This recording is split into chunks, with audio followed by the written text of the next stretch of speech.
"You're clearly paranoid and unstable," Dennis Caldwell said, leaning back in his leather chair with that same condescending smile I'd seen him use on vendors who questioned his invoices. The late afternoon sun, filtering through the panoramic windows of his corner office, cast long, ominous shadows across his polished mahogany desk, making the expensive silver pen set gleam like a row of miniature daggers. "Nobody will believe a word you say." His voice was smooth, almost gentle, a stark contrast to the venomous words he uttered. I stood before him, my hands clenching a simple manila folder. My heart was a frantic drum against my ribs, but my face, I prayed, was a mask of calm professionalism. Inside that folder was enough evidence to not just end his career, but to shatter the pristine, respectable image he had so carefully constructed. I was standing in his corner office in Denver, Colorado, the city skyline a glittering, indifferent backdrop to the ugliest moment of my professional life. I had dedicated the last 12 years of my life to Gravora Group. I started as a junior accountant, fresh-faced and ambitious, and worked my way up to head of the payroll and benefits department. I knew the company's financials better than I knew my own. Gravora Group was a mid-sized manufacturing company, the kind of place that prided itself on being a family. We had company picnics in the summer and a lavish holiday party every winter. Dennis Caldwell, our chief financial officer, was the patriarch of this so-called family. He was charismatic, always remembered everyone's name, and made a point of asking about your kids or your sick mother. He had an aura of unimpeachable integrity, the kind of man you trusted implicitly. I know I did. For years. The distant, rhythmic hum of our accounting department working to wrap up another day was the only other sound in the room. It was a sound I usually found comforting, the steady pulse of a well-oiled machine. But today, it sounded like a countdown timer. "Dennis, the numbers don't lie," I said quietly, my voice steady despite the adrenaline coursing through my veins, making my fingertips tingle. "The pension fund is missing $200,000. And every single withdrawal traces back to your authorization codes." His laugh was sharp and dismissive, a sound that cut through the quiet tension like shattering glass. Monica, you've been under a lot of stress lately, haven't you? Maybe you should take some time off. Get your head straight." The patronizing tone made my jaw clench, so hard a muscle twitched in my cheek. I was 46 years old. I had managed this company's payroll and employee benefits, a multi-million-dollar responsibility, with zero discrepancies for over a decade. I had caught a major payroll error 2 years ago that had saved the company $50,000, earning me a bonus and a personal commendation from the CEO himself. And now, Dennis was treating me like an hysterical child who couldn't read a spreadsheet. But something in his eyes, a flicker of something cold and hard behind the practice charm, told me this conversation was about to take a very different turn than I'd hoped. This wasn't just a dismissal, it was a threat. My journey to this disastrous confrontation began 3 weeks ago, during our standard quarterly audit. It was a tedious process, but one I took immense pride in. Precision was my craft. I was reviewing the pension fund distributions when I noticed it, a small anomaly, a transaction that didn't quite fit the established pattern. It was a withdrawal of $12,500, coded as a hardship distribution. Not unheard of, but the authorization came through on a weekend, which was unusual. I flagged it for review and moved on. Initially, I chalked it up to a clerical error, perhaps a new system glitch. But a nagging feeling, the kind that had served me well throughout my career, wouldn't let it go. That night, I couldn't sleep. I kept seeing that line item in my mind. The next day, I started digging. I told myself it was just for my own peace of mind, to prove that everything was in order. I pulled the records for the past 18 months, and there it was again, and again. Irregular withdrawals, always between $8,000 and $15,000, always authorized by Dennis's code, and always funneled to a vendor account I'd never seen before, Goldthorn Industries. We worked with a Goldthorn Manufacturing, a legitimate parts supplier but not Industries. The difference was subtle, easily overlooked in a cursory review. My blood ran cold. This wasn't a glitch. This was a pattern. This was deliberate. I felt a wave of nausea. This was Dennis. The man who had mentored me, who had praised my diligence, who had sent a lavish flower arrangement when my father passed away. It couldn't be.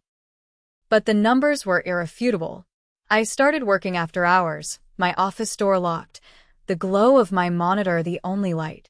I created a separate, encrypted drive, a ghost in the machine, and began methodically documenting everything. I found 3 other shell companies, all with names deceptively similar to our real vendors. Nexera Labs became Nexera Solutions. Summit Logistics became Summit Group. Each one was a black hole, sucking money from the retirement funds of people I'd known for years. People like Janet in shipping, a sweet woman with weathered hands and a warm smile, who was just 3 years from retirement and talked endlessly about the little seaside cottage she was going to buy. People like Carlos in maintenance, who had been faithfully contributing for 8 years to build a better future for his 4 children. Dennis was stealing from them. From us. The weight of the discovery was crushing. What was I supposed to do? Go to the CEO? Dennis had the CEO's ear. They played golf together every Saturday. He could easily paint me as incompetent or, worse, malicious. He could ruin me. That's when I remembered the Colorado Financial Ethics Advisory Board. I had spent 5 years volunteering with them before my workload at Gravora became too demanding. I helped small businesses implement proper oversight procedures to prevent fraud. Through that work, I developed relationships. I knew people who specialized in exactly this kind of poison. My first call was to Patricia Wong, a razor-sharp forensic accountant I'd worked with on a particularly nasty embezzlement case a few years back. The second was to Thomas Rodriguez, a senior investigator with the Department of Labor, a man whose quiet intensity was more intimidating than any shouting could ever be. I had met him at a workshop on pension security 3 years earlier, and he'd given me his direct number with a simple instruction: call me if you ever encounter anything suspicious. I had laid out the situation to them in a series of encrypted emails and hushed phone calls from a burner phone I bought for cash. I explained that I was going to confront Dennis, but that I suspected he would try to terminate me and discredit me. They advised me on how to proceed, what to say, and what to expect. They told me to prepare for the worst. So I did. I knew that the manila folder I held in my hand was just for show. The real evidence, the meticulously cross-referenced spreadsheets, the forged authorization forms, the corporate registration documents for the shell companies, all of it was safe on my encrypted drive, with copies already in the hands of federal authorities. I've triple-checked everything, I continued, my voice betraying none of my inner turmoil. I opened the folder to show him the printed spreadsheets, the tip of the iceberg. The quarterly audit flagged these transactions, and when I dug deeper... When you what? Dennis stood abruptly, his face flushing a dangerous shade of red. The charming mask was gone, replaced by pure, unadulterated fury. You went digging through confidential financial records without authorization? That's a serious violation of company policy, Monica. My heart started racing, but not from fear. From anger. A white-hot, righteous anger that burned away any last shred of doubt or apprehension.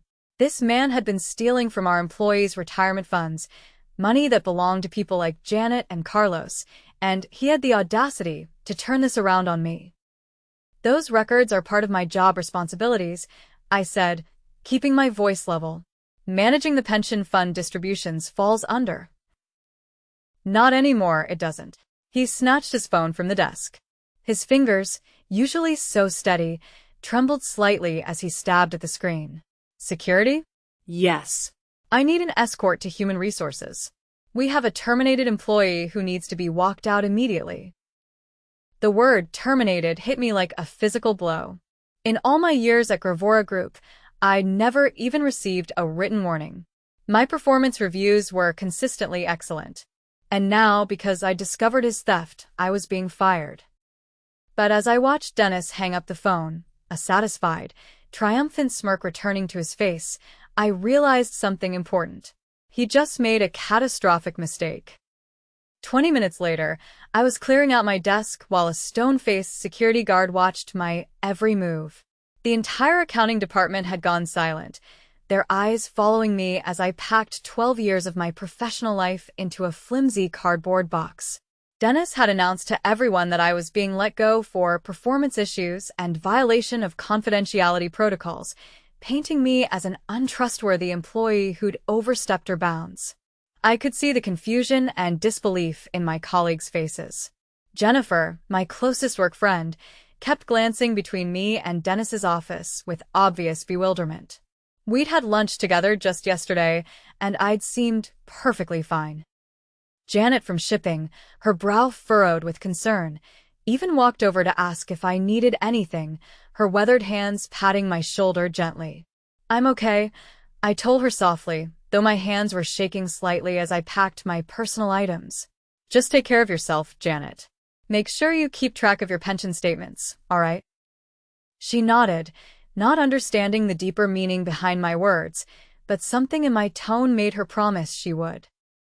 What Dennis didn't know, what nobody in that office knew, was that I'd been preparing for this possibility since the moment I'd first spotted the discrepancies 3 weeks ago. My background wasn't just in accounting, and I'd learned to think like an investigator. The manila folder Dennis had dismissed so confidently was just a fraction of what I'd uncovered. The real evidence was stored on an encrypted drive that I'd been building methodically for weeks.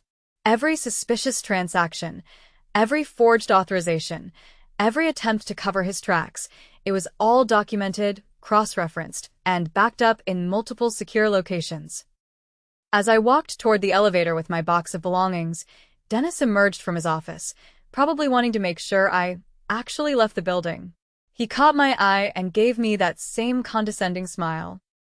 "Monica," he called out, loud enough for half the office to hear, ensuring my humiliation was public.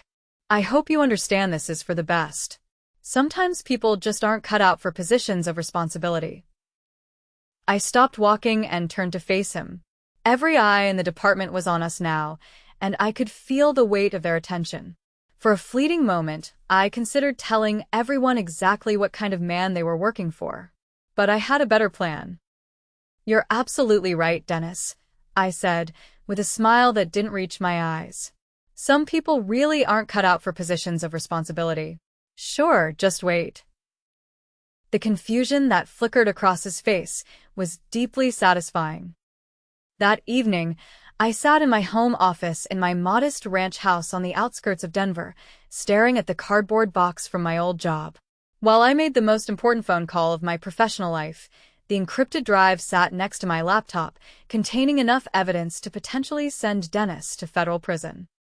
"Patricia, it's Monica Delgado," I said when the forensic accountant answered. "How bad are we talking?" Patricia's voice was all business, which I appreciated. $200,000 stolen from employee retirement funds over the past 18 months, possibly more, I said, pulling up the detailed spreadsheets on my laptop screen. The perpetrator is the chief financial officer of a mid-sized manufacturing company, and he terminated my employment today when I confronted him about it. The silence on the other end told me Patricia understood the gravity of the situation. "Monica, you know I have to ask. Are you absolutely certain about these numbers?" "I've checked them 7 different ways," I replied, scrolling through the evidence I'd compiled. "The transaction patterns are clear, the authorization codes are forged, and I have documentation showing he created false vendor accounts to funnel the money through. This isn't a mistake or an oversight. This is deliberate systematic theft." Patricia's sigh was audible through the phone. "Send me everything you have, encrypted obviously. And, Monica, don't talk to anyone else about this until we've had a chance to review the evidence. If this is as clear-cut as you're describing, we're going to need to bring in the Department of Labor's investigative division." After I hung up with Patricia, I made my second call to Thomas Rodriguez. "Thomas, this is Monica Delgado from the Colorado Ethics Board," I said when he answered. "I need to report a significant pension fraud case, and I believe it falls under federal jurisdiction." "Tell me what you've got, Monica." As I explained the situation, I could hear Thomas taking notes. When I mentioned the dollar amount and the systematic nature of the theft, his questions became more pointed and urgent. "Monica, I need you to understand something," Thomas said after I'd finished my summary. "If what you're describing is accurate, this isn't just embezzlement. This is a federal crime that affects the retirement security of dozens of working families. The FBI is going to want to move quickly on this." I felt a cold satisfaction settle in my chest. Dennis thought he could intimidate me into silence, thought my word wouldn't carry weight against his position of authority. He had no idea that I'd already set wheels in motion that he couldn't stop. "I understand completely," I told Thomas. "When do we start?" 3 days after my termination, I was sitting in a sterile conference room at the Denver field office of the Department of Labor, watching Patricia Wong walk 2 federal investigators through the financial evidence I'd compiled. Special Agent Rebecca Foster from the FBI's White-Collar Crime Division sat across from me, her sharp eyes focused on the spreadsheets covering the conference table like a general studying battle plans. "This is exceptional documentation, Monica," Agent Foster said, her voice carrying the kind of authority that made people take notice. "Most pension fraud cases take months to build this level of evidence. How long were you tracking these discrepancies?" "About 3 weeks, from start to finish," I replied, feeling oddly calm despite the surreal nature of the situation. Once I identified the pattern, it was just a matter of following the electronic trail. Dennis wasn't particularly sophisticated in covering his tracks. He seemed to think his position would protect him from scrutiny. Thomas Rodriguez, the Department of Labor investigator I'd contacted, leaned forward with interest. "What made you start looking in the first place?" "Our quarterly audit flagged some unusual withdrawal patterns," I explained, pointing to the timeline I'd created. The amounts weren't enormous individually, usually between $8,000 and $15,000, but the frequency was wrong. Pension fund distributions should follow predictable patterns based on employee retirement schedules and emergency hardship applications. These transactions didn't match any of our documented employee requests. Agent Foster exchanged a look with her partner, Agent David Chen. "And when you confronted your supervisor about these discrepancies?" "He terminated my employment within 24 hours, I said, unable to keep a slight edge from my voice. "Claimed I was paranoid and unstable, said nobody would believe me. Then he had security escort me out for alleged performance issues and confidentiality violations." "Classic intimidation tactic," Agent Chen observed, making notes in his file. "Discredit the whistleblower to undermine their credibility. Unfortunately for Mr. Caldwell, he doesn't understand how federal investigations work." Patricia looked up from the financial documents she'd been reviewing. "Monica, I need to ask about your access to these records. Were you authorized to conduct this level of financial investigation?" "Absolutely," I said firmly. Managing pension fund distributions was part of my core job responsibilities. I had full administrative access to the retirement account systems, and conducting quarterly audits was literally in my job description. Dennis tried to frame it as unauthorized access, but every search and every download was within my legitimate work scope. Agent Foster nodded approvingly. "That's crucial for the integrity of the evidence. And you said you have documentation showing false vendor accounts." I pulled out another folder from my briefcase. Dennis created 4 different shell companies with similar names to legitimate vendors we work with regularly. Goldthorn Manufacturing became Goldthorn Industries. Nexera Labs became Nexera Solutions. He was counting on the similarity to avoid detection during routine payment processing. "How much money total?" Agent Chen asked.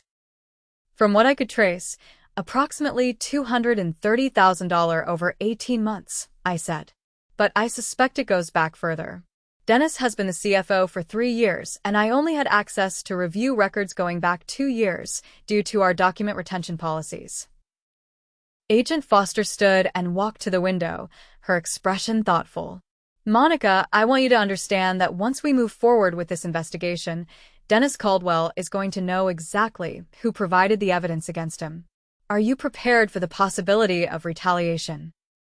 I thought about Janet from shipping, counting on her pension for retirement in 3 years. I thought about Carlos in maintenance, faithfully contributing to a fund that Dennis was treating like his personal bank account. I thought about all the employees at Gravora Group who trusted that their futures were secure. Agent Foster, I said, meeting her gaze steadily. Dennis Caldwell already fired me for doing my job. What more can he do to me? 1 week later, I was consulting with the FBI's Financial Crimes Unit when my phone buzzed with a text message that made my blood run cold.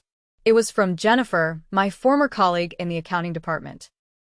Monica, Dennis is telling everyone you stole money, and they fired you for embezzlement. He's saying you created false documents to frame him. Some people are starting to believe it. Agent Foster noticed my expression change immediately. What is it? I showed her the message, watching her jaw tighten as she read.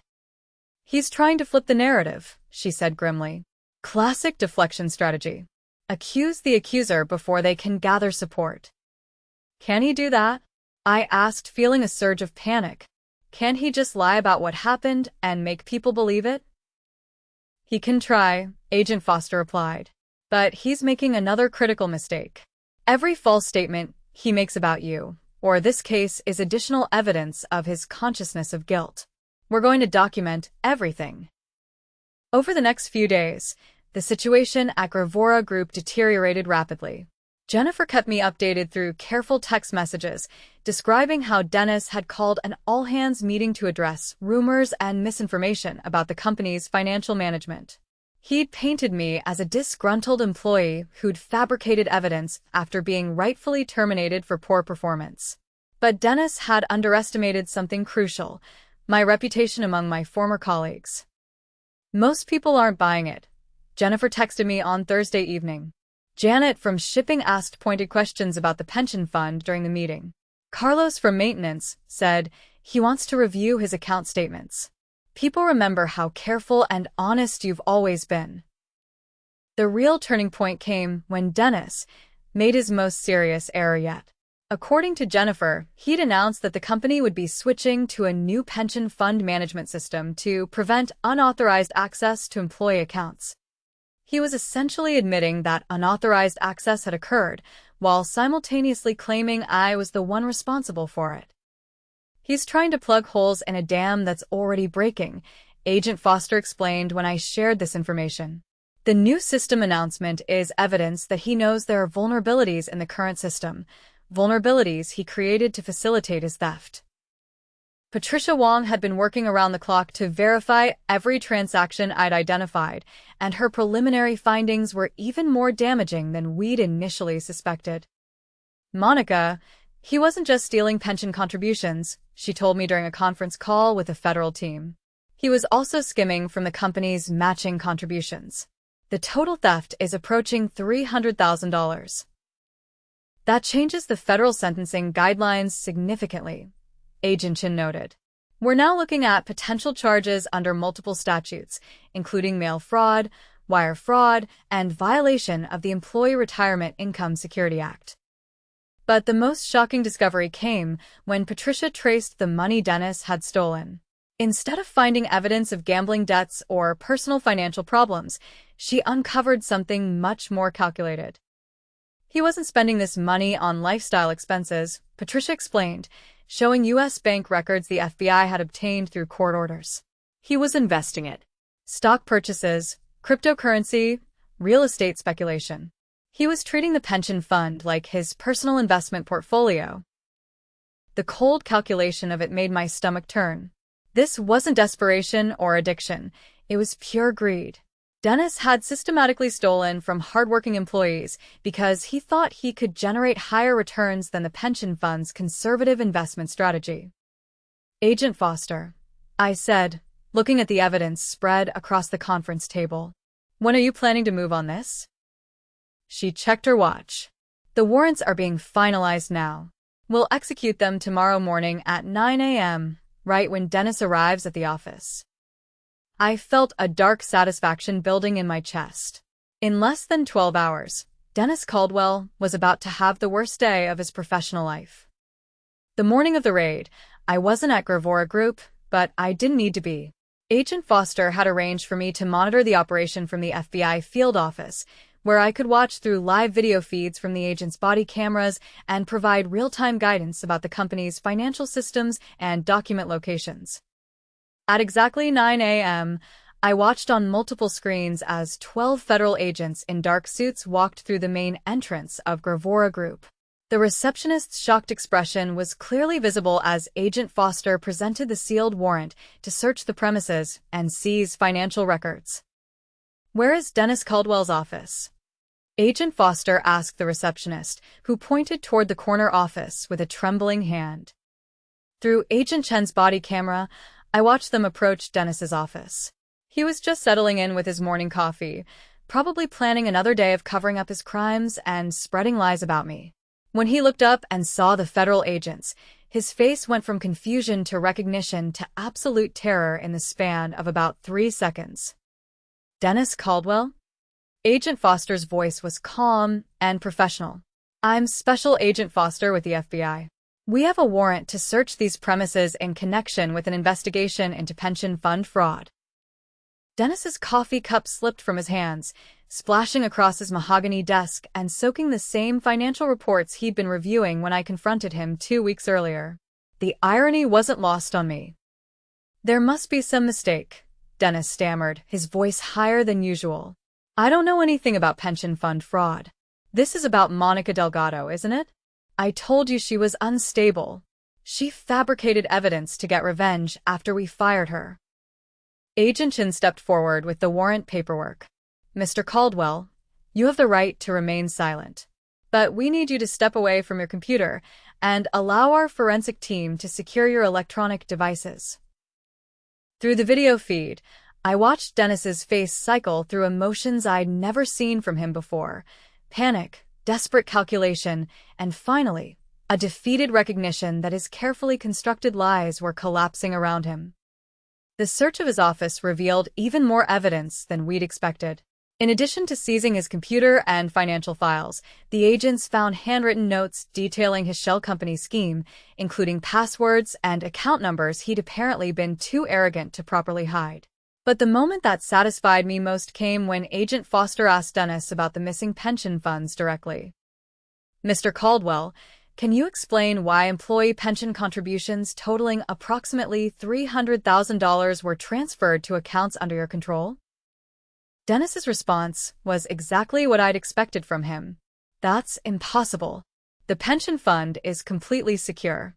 Monica Delgado had unauthorized access to those systems, and she must have manipulated the records to make it look like I was involved." Agent Foster's expression didn't change, but I could hear the satisfaction in her voice when she replied, "Mr. Caldwell, we have independent forensic confirmation of these transactions from the bank's own records. We also have documentation showing that you personally authorized each transfer using your administrative credentials. These aren't manipulated files. They're federal banking records." The silence that followed was deafening. Through the camera feed, I could see Dennis realizing that his lies were useless against documented federal evidence. His shoulders slumped, and for the first time since I'd known him, he looked genuinely small. As the agents continued their search, word spread throughout the office. I could see employees gathering in confused clusters, whispering among themselves as they watched federal agents systematically dismantling Dennis's world. Janet from shipping stood near the elevator, her face a mixture of shock and growing understanding. The man who'd called me paranoid and unstable was now being read his rights by the FBI while his office was searched for evidence of federal crimes. 6 months later, I sat in the federal courthouse in Denver, watching Dennis Caldwell face the consequences of his actions. The courtroom was packed with Gravora Group employees, many of whom had taken time off work to witness their former CFO's sentencing hearing. Dennis looked nothing like the confident, condescending man who'd fired me. His expensive suits had been replaced by a basic gray outfit, his face was gaunt, and his hands shook slightly as he stood before Judge Margaret Harrison. The federal investigation had uncovered evidence of theft totaling over $400,000, far more than even I had initially suspected. "Mr. Caldwell," Judge Harrison said, her voice carrying the weight of federal authority. "You systematically stole from the retirement accounts of dozens of hardworking employees over a period of nearly 3 years. You violated the trust placed in you as a fiduciary, and when confronted with evidence of your crimes, you attempted to destroy the reputation and livelihood of the person who uncovered your theft." I watched Dennis's face as the judge continued, feeling a cold satisfaction as each word landed like a physical blow. "Your actions demonstrate a calculated disregard for the financial security of others and a willingness to victimize those who depend on their pension benefits for basic survival. The court sentences you to 42 months in federal prison, followed by 3 years of supervised probation. You are also ordered to pay full restitution to the affected pension fund, plus penalties and interest." As the bailiff led Dennis away in handcuffs, he turned one last time to scan the courtroom. His eyes found mine across the packed gallery, and I saw the moment he truly understood what had happened to him. The paranoid, unstable woman he dismissed had systematically documented his crimes and delivered him to federal justice. I didn't smile. I didn't gloat. I simply met his gaze with the same steady calm I'd shown in his office that day and watched him disappear through the courthouse doors. The aftermath of Dennis's conviction brought changes I hadn't anticipated. Within a week of his sentencing, I received a call from the Department of Labor's Office of Inspector General, offering me a position as a senior investigator specializing in pension fraud cases. "Monica, your work on the Caldwell case was exceptional," explained Director Sarah Matthews during our phone interview. "We need investigators who understand both the technical aspects of financial crimes and the human impact of retirement security theft. Would you be interested in making this kind of work your full-time career?" The irony was profound. Dennis had fired me for doing my job too well, and now the federal government wanted to hire me for exactly the same skills he'd tried to silence. I accepted the position immediately. My first case as a federal investigator involved a construction company in Colorado Springs where the owner had been diverting pension contributions to fund personal real estate investments. The pattern was remarkably similar to Dennis's crimes, but this time I approached it with federal authority and resources. Meanwhile, Gravora Group had implemented comprehensive reforms to prevent future pension fraud. The new CFO, brought in from outside the company, established multiple oversight layers and mandatory auditing procedures. Janet from shipping approached me at Dennis's sentencing to thank me personally. "You saved my retirement," she said, her eyes bright with tears. "I was 3 years away from retiring, and if he'd kept stealing, I don't know what I would have done." That conversation made everything worthwhile. The stress, the confrontation, the temporary unemployment, even Dennis's attempts to destroy my reputation. Every challenge I'd faced had led to this moment, protecting working families from financial predators. As I walked out of the courthouse that day, I realized Dennis had been right about one thing. Nobody would believe his word. Not anymore, and not against federal evidence. As I settled into my new role as a federal investigator, I often reflected on the twisted path that had led me here, knowing that Dennis's attempt to silence me had only amplified my voice in ways he never could have imagined.